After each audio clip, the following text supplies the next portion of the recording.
67-year-old music teacher diagnosed with Alzheimer's struggles to relive 50 years of love with his wife before the disease progresses. David Coleman, 67 years old, had been a high school music teacher for 40 years, building his life around melody and harmony. When he played piano, he would get lost in the notes and forget the world. But lately he had started forgetting completely different things. First it was small things, where he put his keys, what he went to buy at the grocery store. Then bigger things, the names of former students, important anniversaries. Eleanor, his 65-year-old wife, became worried when she began noticing these changes in David. In their 45-year marriage, David had never been this absent-minded. "Maybe it's fatigue," Eleanor said. "The retirement process can be difficult." But David knew, as a music teacher, his memory had always been sharp. This was different. Patricia Walsh's office. David's hand trembled in Eleanor's. "The tests indicate early-stage Alzheimer's," the doctor said gently. "The progression of the disease varies from person to person, but usually—" "How much time do we have?" David asked. "About 2 to 3 years for normal cognitive functions to be preserved. Maybe less, maybe a little more." Eleanor's eyes filled with tears. David held her tightly. "Then we have no time at all," David said quietly. That night at home, David turned to Eleanor and said, "Ellie, I want to do something. Before I lose my mind, I want to relive our 45 years. Every important moment, every special day." Eleanor was surprised. "What do you mean? Repeat our first date? Relive our honeymoon? Celebrate the days our children were born? All of it. Before I forget, I want to prove to you that I never forgot you." Eleanor's tears flowed. "David, this is the last gift I can give you. Our memories." David had first seen Eleanor at a library opening event in 1978. Eleanor was a young librarian. David, a newly graduated music teacher. 45 years later, David invited Eleanor to the same library, now renovated. "Why are we coming here?" Eleanor asked. "Because 45 years ago today, this is where I first saw you," David replied. He gave Eleanor flowers, just as he had that day. "Miss Miller, would you have coffee with me?" he said, using Eleanor's maiden name. Eleanor smiled and joined the game. "Mr. Coleman, I'd be delighted." Their second date was David playing piano for Eleanor. David took Eleanor to his old music classroom. He still had access, even in retirement. He played Moonlight Sonata, Eleanor's favorite piece. "You still remember," Eleanor said, moved. "The day I first impressed you. How could I forget?" But David was actually worried. He had hesitated once while playing the piece. Would Alzheimer's affect music too? In 1979, David had proposed to Eleanor in Central Park. Same bench, same time.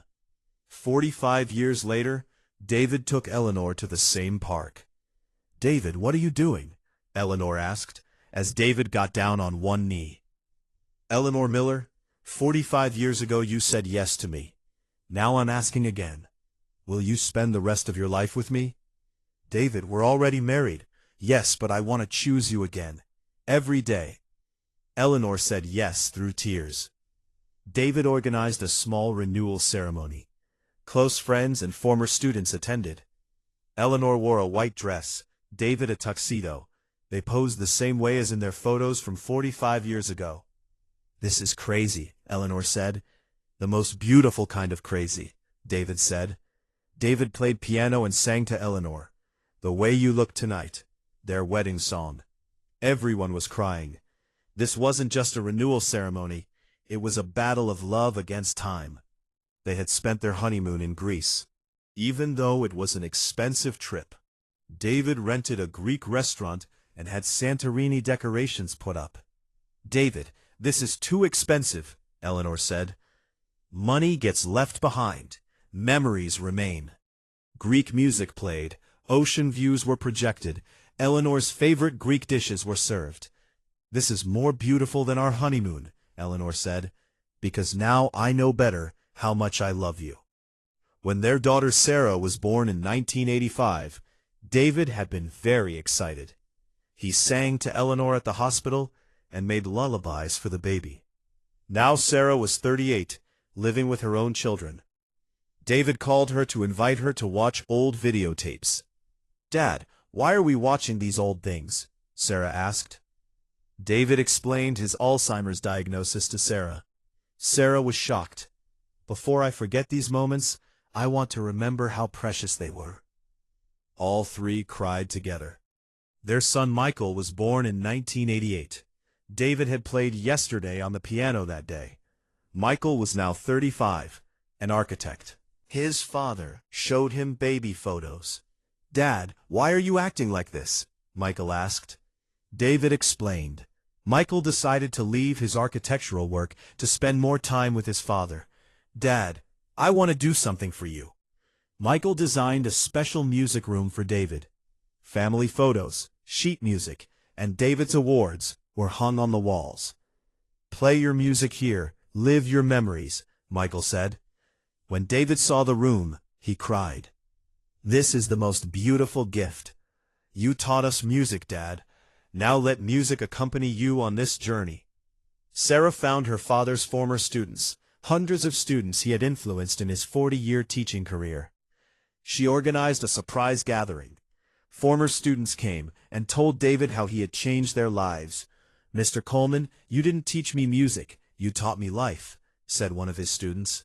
David was so moved he couldn't speak. He squeezed Eleanor's hand. "This is my real legacy," he said. At night, Eleanor shared her concern with David. "David, what if you forget me?" David took her in his arms. "Ellie, I might forget your name, I might forget your face, but I'll never forget how my heart loves you." "How do you know?" "Because love doesn't live in memory, it lives in the soul." Eleanor cried. These words comforted her, but also frightened her. 6 months later, David's symptoms increased. There were moments when he didn't recognize Eleanor. But when he sat at the music, it was as if nothing had happened. "Music is his last fortress," the doctor told Eleanor. "Musical memory goes last." Eleanor took hope from this. As long as David remembered music, he would remember her. When their 45th wedding anniversary arrived, David's condition had worsened. Sometimes he thought Eleanor was his sister. Sometimes he didn't recognize her at all. She played their wedding songs. As soon as "The Way You Look Tonight" started, David's eyes opened. "Ellie," he said, "my beautiful Ellie." He came back for a few hours. They danced, talked, loved.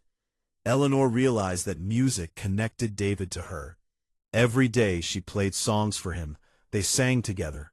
Sarah and Michael also came to make music with their father. These moments brought David back to her. "Music is our common language," Eleanor said. "When he loses it, I'll have lost him too." David's former students and family organized a last concert for him. David's final performance where he could play piano.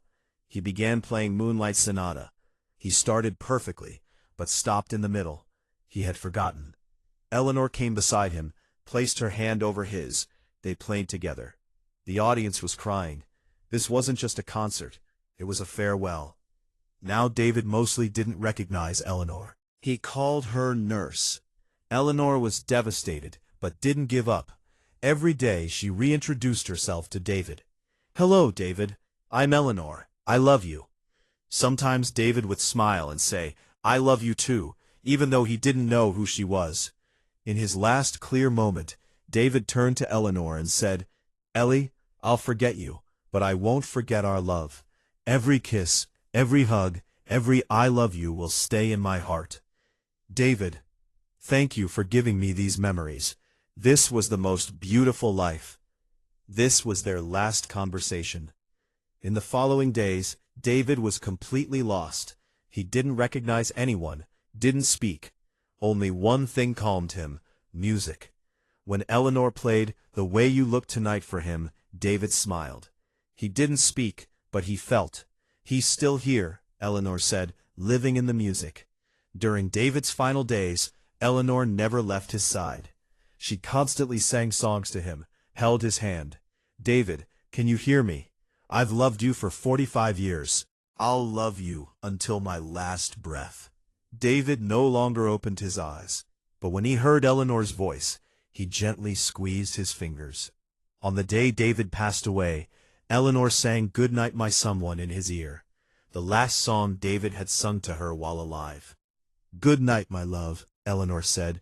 "You may have forgotten, but I never will." David waited until he heard Eleanor's voice. He smiled with his last breath. Hundreds of people attended the funeral. Former students, friends, family. Everyone shared the memories David had created through music. Eleanor sat at David's piano and played "The Way You Look Tonight." "This is our song," she said, "and it will remain so forever." Eleanor founded a foundation to help Alzheimer's families, the David Coleman Music and Memory Foundation. She provided music therapy to Alzheimer's patients and support to their families. "David continues to touch people," Eleanor would say. 5 years later, Eleanor sat at David's piano, talking to him. "David, Sarah brought her granddaughter today. I'm teaching her your songs.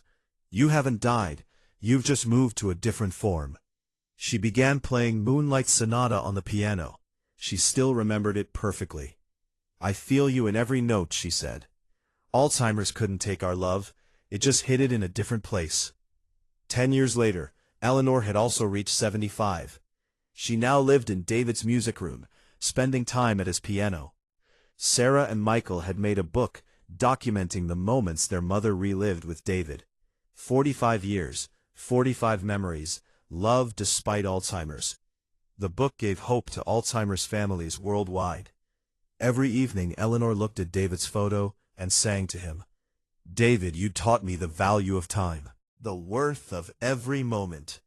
And now every day, I'm getting closer to you." She played "The Way You Look Tonight" at the piano, feeling as if she could hear David's voice. True love never ended. It just changed form. David Coleman had given Eleanor the greatest gift despite Alzheimer's, proof that eternal love existed. And Eleanor? She gave David the same gift back every day, the promise that she would never forget him. Music continued to play. Love continued to live.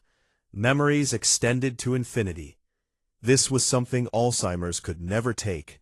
Pure love living in the heart.